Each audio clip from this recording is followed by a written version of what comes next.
when you hear it again and you say 7 years, 7 miscarriages, 7 IVF cycles, a surrogate situation gone awry, embryos floating out in the universe for 2 years, mom and dad in Australia, embryos in Greece, giant WTF.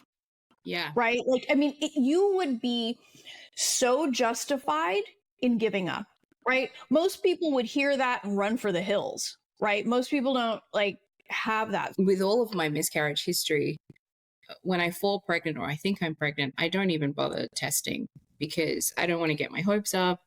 And I said, well, you know, applied for this amazing program. And I've actually been listening to this podcast about mindset and things. And as I was saying it, he said something that literally made if I envisioned a light switch, I just imagined clicking it and it going up, the little guy that sticks out of the wall to turn the light on.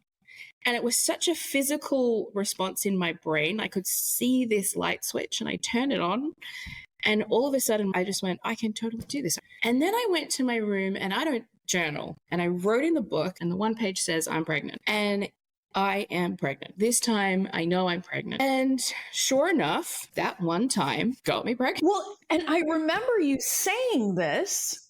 Yeah. And you've still pregnant.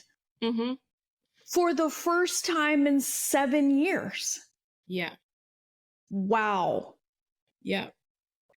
And I remember probably 3 or 4 occasions where before the 12 weeks was up, I could feel that familiar cramping, that like, it's going to happen.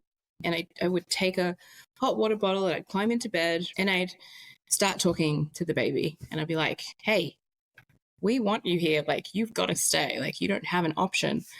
Please, please, what can I do to make you stay? And it was this continual conversation because at the time I was reading that great book you recommended, Spirit Babies.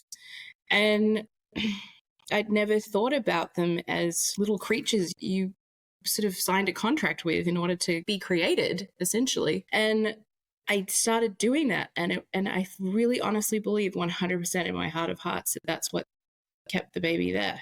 Because I really felt like she was going to go on so many different occasions.